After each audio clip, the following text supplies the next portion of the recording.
Para entender um pouquinho mais esse movimento, eu conto sempre com a participação de grandes especialistas do mercado e hoje, aqui presencialmente no nosso estúdio, temos André Machado, CEO do projeto Os 10%, o Ogro de Wall Street por aqui. Muito obrigado pela participação, Ogro. É um prazer tê-lo por aqui, presencialmente, num dia terrível. Eu não estou animado com este mercado aqui, não estou animado com este programa, mas muito obrigado pela participação. O prazer é meu em estar aqui. Eu juro que eu não sou pé frio. Foi coincidência eu estar em São Paulo hoje, estar no dia de hoje. E eu queria começar com uma piada. Fica à vontade. Você falou que Fleury está subindo, né? Exato. Cara, deve estar todo mundo no mercado indo lá fazer exame de coração, tirando pressão, né? Por isso. É isso aí, aumentou os exames, o pessoal está preocupado com a pressão. O que vai ser aí da saúde nesses próximos dias? Porque o negócio tá feio, viu, Bro? Vou falar para você. Eu já senti o que é estar na ponta errada e a pressão sobe, e sobe muito, sobe igual os juros. É, exatamente. Quem apostou na venda de dólar, a hora que encostou ali nos 4,85, 4,90, acho que a gente teve alguns dias seguidos aí, uns 10, 15 dias seguido de alta para o dólar, não para a moeda norte-americana, né? Tá um negócio meio enquanto o juros subir, a moeda americana sobe em relação a todas as moedas, não é em relação só ao real. É que o real está sofrendo talvez até mais, né? Ele teve um período aí de mais resiliência. Na verdade, essa alta de juros tão forte lá nos Estados Unidos, a gente está vendo as altas de juros, ou já reduções, ou pausas pelo mercado na América Latina ou por outros países do mundo, que enquanto estava todo mundo subindo juros, ok. Só que o dólar continua subindo, os Estados Unidos continuam subindo juros, né? Ou pelo menos foi dito ontem por alguns Fed Boys que deve voltar a subir, ou vai ficar, né, por bastante tempo nesse patamar, enquanto a gente está reduzindo. Então, acaba, né, nisso, até por conta do spread entre os nossos juros e os juros dos Estados Unidos, isso acaba trazendo, às vezes, umas oscilações que o próprio pessoal que opera o mercado, principalmente o público com quem eu lido, que é o público de varejo, pessoa física, né, que estão investindo, estão operando no mercado, eu fico vendo eles perguntando, questionando em fóruns, mas a Selic está caindo, não era para a Bolsa estar subindo. Selic é os juros de um dia, é os juros, né, para depósito interbancário, para fazer os ajustes entre os bancos que transferem dinheiro entre si para fechar os seus caixas, né? Agora, quando a gente fala de ações, de valuation, de fluxo de caixa descontado, é DI 29 em diante, não tem jeito. E o que está acontecendo com o DI há semanas? Só subindo. Fez pivô de alta, só subindo. Ele cravou um terceiro alvo que eu tinha projetado de FIBO milimetricamente, consolidou num formato de triângulo, rompeu e disparou, acompanhando inclusive o Tesouro Americano, que também é a taxa mais importante para os americanos, né? Então, na verdade, apesar de eu estou vendo muita gente assustada, muita gente tensa, preocupada. Desculpa o que eu vou dizer, mas o mercado está fazendo exatamente o que se esperava dele, né? E, inclusive, os próprios, né, ministros, não, os próprios Fed Boys, enfim, os dirigentes dos vários Feds regionais, e principalmente aqueles que estão votando nas reuniões do FONC, eles vêm falando há bastante tempo e o mercado se recusando, e o mercado, quando eu falo, principalmente lá de fora, se recusando, apostando contra o Fed. O próprio mercado que passou 15 anos dizendo, nunca aposte contra o Fed. E eles resolveram apostar, né? Ou seja, o wishful think deles de que o Fed vai baixar juros, vai baixar juros, vai baixar juros, já vem desde o ano passado. Ninguém esperava aumento de juros esse ano. E um aumento depois do outro, agora deram pausa e com a possibilidade de novos aumentos. A economia está forte. Em algum momento, obviamente, esses aumentos de juros vão impactar na economia real. Mas esse é o objetivo do aumento de juros. Impactar na economia real, de novo, não é questão de mercado ser malvadão, é questão de ciclos de mercado, de macroeconomia. Isso vai impactar no emprego. Hoje, os Estados Unidos vive o pleno emprego. Payroll aí, sexta-feira, é importantíssimo. A ADP na quinta-feira já vai dar uma boa prévia, né? Tudo isso junto tem que ser analisado no detalhe. Às vezes, sei lá, o payroll pode vir 0,1% maior, né, a taxa de desemprego do que o payroll do mês passado. O mercado, a princípio, vai dar aquela reação, opa, aumentou 0,1%, foi para 3,7%. Pô, então o Fed vai parar de aumentar juros, aquela torcida puxa, mas o pessoal não vê no detalhe. Peraí, de repente aumentou porque tem mais gente procurando emprego, né? Achando que o mercado está tão bom, a economia está boa, o cara estava desanimado, resolveu procurar emprego. Mas vamos ver, como é que está o salário médio? Ah, o salário médio aumentou. Cara, inflação na veia, inflação de serviços, é aquela que é mais difícil da política de juros afetar, que demora, a transmissão é lenta. É muito mais fácil, com o aumento de juros, o que impacta primeiro? Mercado imobiliário. Depois, financiamento de bens duráveis, por exemplo, um carro, uma moto. Carros, etc. Exatamente. Lá nos Estados Unidos o pessoal faz leasing até de impressora. Impressora de $200, o cara vai lá, faz leasing. Ah, dá 60 parcelas de $8. Lá, o crediário lá corre solto. Quer dizer, vai começar a impactar nisso, esse aumento de juros, né?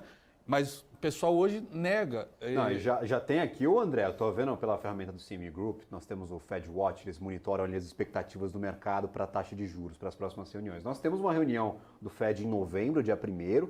A expectativa na semana passada dela era pela manutenção. 83% do mercado aprovava aí essa manutenção. Agora, apenas 69% e 30% do mercado já dando um novo aumento de 25 pontos base. Na última reunião, pelo menos quando o Jerome Powell apresentou aquele gráfico de pontos, 12 diretores de política monetária do Fed já indicavam a necessidade de mais 25 pontos base. O mercado não botava fé, não acreditava, estava jogando conta, falando, não, nas próximas reuniões vai manter, já estava com 80%, 90% de chances, agora, conforme o tempo vai passando, o payroll vai se aproximando, esses juros vão subindo, o mercado vai revisando as suas expectativas. Ainda a maioria aposta numa manutenção agora em novembro. Mas, no entanto, todavia, alguma hora vai ter que aumentar, segundo aí os diretores de política monetária, os juros lá nos Estados Unidos, ou ficar neste patamar alto de 5,25 por muito tempo, né, Ogro? Então, o mercado começa a cair na real aí algumas vezes. É um movimento parecido com aquele que nós tivemos na primeira queda da Selic aqui no Brasil. O Banco Central veio e falou o seguinte, eu vou cortar em 50 até o final do ano. O mercado, não, vai cortar em 75, alguma hora dá em 75. A curva começou a puxar para 75 pontos base de corte.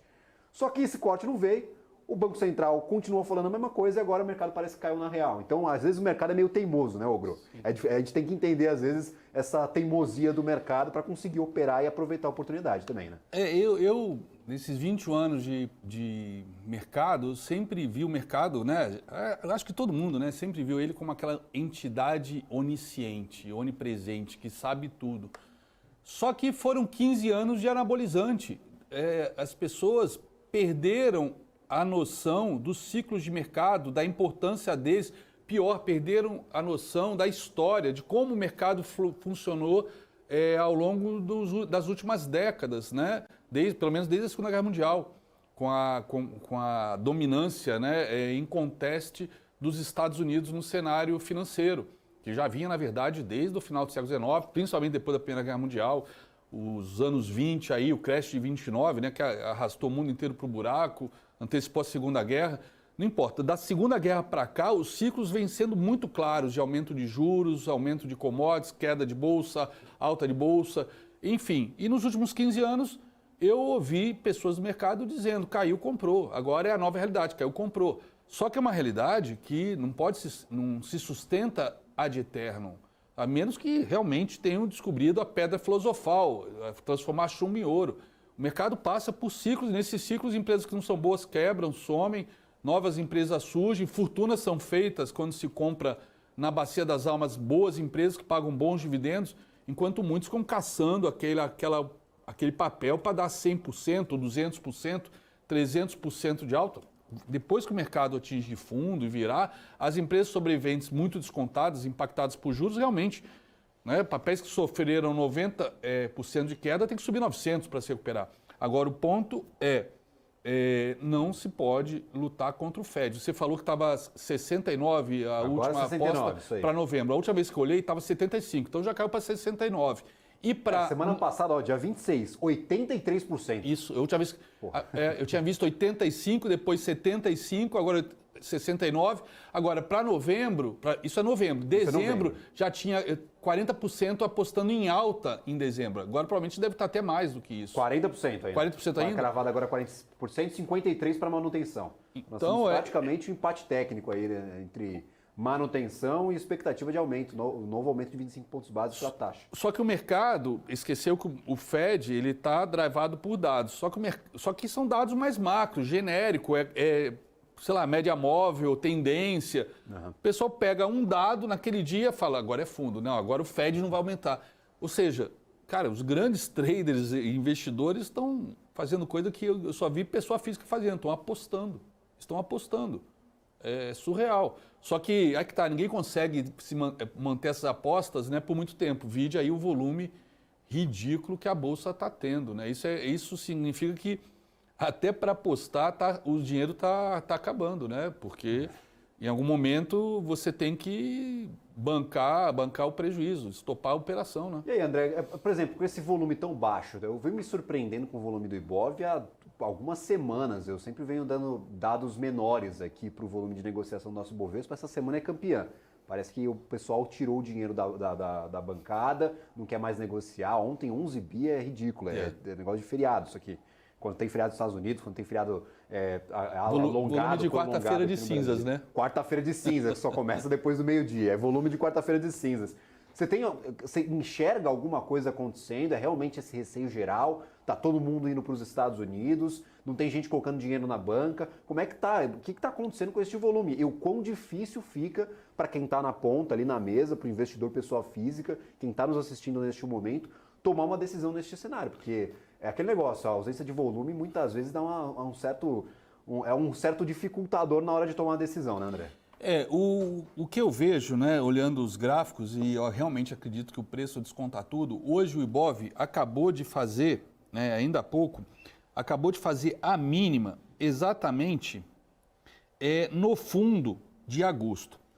Se perder esse patamar, que eu vou falar para vocês, é 114.052. A gente está agora em 114.228, não é isso? Isso, 228. Se perder os 0,52 fechar abaixo, tecnicamente a gente tem que esperar uma confirmação, um pullback, mas tecnicamente vai abrir um pivôzão de baixa que levaria o Ibov aos alvos de 110.520, 108.340 e 104.800. Ou seja, com esses alvos, provavelmente, na hora que se perder este fundo, e as tendências estão muito claras, né? O pullback foi de livro, etc., deve perder esse fundo, talvez o volume volte, né? E é importante até, caso perca este fundo, ter volume para a gente ter certeza que é um pivô de baixa tecnicamente comprovado, né? Ou seja, não adianta ficar torcendo. Então, fechando abaixo desses 114 mil, né, a gente aciona esse pivôzão e aí é alvo em 110 mil, ou seja, 110.500, 4.500 pontos para baixo. Né? Não adianta ficar torcendo contra, é o que o mercado tecnicamente está avisando. É importante respeitar a análise técnica. Hoje eu gravei uma aula, eu falei sobre isso. Análise técnica, cara, quem criou isso foi o Charles Dow, que é o cara que criou o índice Dow Jones em 1882. É o cara que, junto com Edward Jones, né, que criou o índice Dow Jones, que todo mundo acompanha há mais de um século, né, esse material, essa newsletter que ele vendia em Wall Street, se transformou no Wall Street Journal. Quer dizer, é uma coisa extremamente importante no mercado financeiro e que muitas vezes o pessoal menospreza, despreza, ignora. Então é importante ficar de olho nesses patamares. Então pode ser que o volume aumente nos próximos dias, confirmando a perda desse suporte. E para quem está esperando um fundo para comprar, é importante esperar nesses pontos, e mesmo assim pode ser para movimentos de curto e médio prazo, né? É importante esperar nestes pontos e nestes pontos esperar aí sim a entrada de volume. Aí sim a gente pode estar nestes pontos e encontrar um fundo para pelo menos um movimento, sei lá, pode ser um movimento até lateral para novas quedas, mas pode dar um respiro. Então, maravilha, você mencionou Dow Jones, vamos dar a cotação nas bolsas lá nos Estados Unidos. 0,99% de queda agora para Dow Jones, um pouquinho abaixo de 1%, já dizia aí na abertura deste nosso programa que todos os três principais índices estão no negativo. S&P 500, 1,1% de queda e Nasdaq 1,44%, chegou a perder mais. Aqui para o Brasil, 114.223, então estamos aí numa zona um pouco perigosa. Para quem está achando que o ogro é catastrófico aí, no mesmo ano aí lá atrás nós estávamos 96. Então, neste ano de 2023 já estivemos nos 96 mil pontos, então não faz tanto tempo assim. Então vamos acompanhar, claro, o Ibov, a gente vai para um rápido intervalo, é rapidíssimo mesmo. Na volta tem mais BMC Stock, notícias sobre o mundo corporativo e, claro, cotação na tela em tempo real.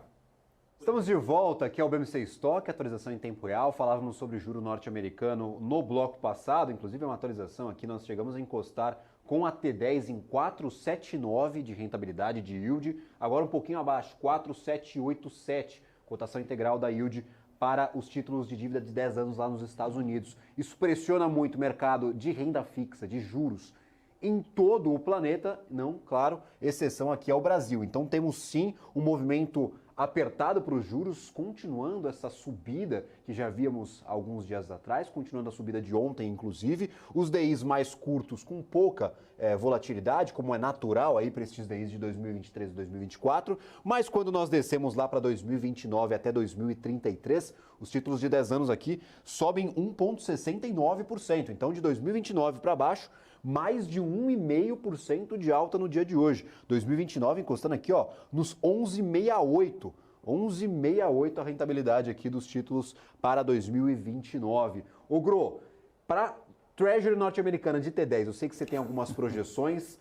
Como é que está a tua cabeça olhando para esses títulos de dívida lá nos Estados Unidos? 4,79 encostou no dia de hoje, então, foi bem alto, hein? Está bem perto do meu alvo e esses alvos são alvos que eu tracei tem uns 2 anos. É alvo que parte do fundo dos treasuries lá do crash de 2020, quando o governo americano zerou aí os juros, né, botou entre 0 e 0,25, e depois que ele começou a subir, com o mercado se recuperando, depois vindo a inflação, etc., inflação que o Fed achava transitória, as projeções estão batendo todas desde então, há mais de 2 anos. Então eu tinha um alvo em 3,40, bateu lá, subiu direto até lá, quando bateu lá, deu uma boa queda, foi para quase 2,60, 2,50, caiu bem. Depois voltou a subir, aí foi para o próximo alvo, bateu lá 2 vezes e quando bateu lá, a primeira vez corrigiu e passou 1 ano andando de lado, que era justamente o alvo em 4,28. E quando bateu de novo agora, entre agosto e setembro, bateu, recuou um pouco e esse alvo foi rompido no início de setembro, desde então só sobe. Próximo alvo, então, acredito que, como os 2 anteriores, deve bater e pode passar por uma correção e dar um alívio no mercado. Esse alvo está em 4,83. Se a máxima foi 4,79, estamos falando de mais 0,04. Pode ser atingido ainda hoje ou amanhã. E aí talvez o mercado dê aquela parada, aquela segurada, esperando o payroll. Payroll sexta-feira, se vier para renovar as promessas da galera, o mercado pode dar uma corrigida, talvez até novamente a 4,28, 4,30.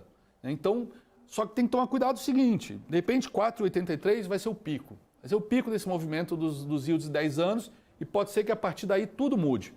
Mas a gente está na dependência aí da economia americana. Se ela continuar se mostrando tão forte como ela vem se mostrando aí ao longo desse ano inteiro, e o Fed vier a aumentar, se romper esse 4,83, não tem jeito. Eu vou ter que trazer um alvo novo para vocês e é importante vocês saberem, enquanto esse alvo, né, não for atingido, o mercado mercado americano continua caindo. Ou seja, são ciclos que têm correlações inversas, né? Juros sobe, bolsa cai, dólar sobe. É assim há décadas, eu acredito que vai continuar sendo assim nos próximos anos.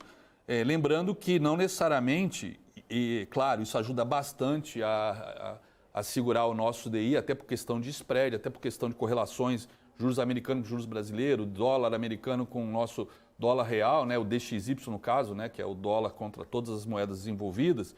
É claro que tudo isso é um quebra-cabeça que tem que ser montado diariamente por vocês, traders e investidores.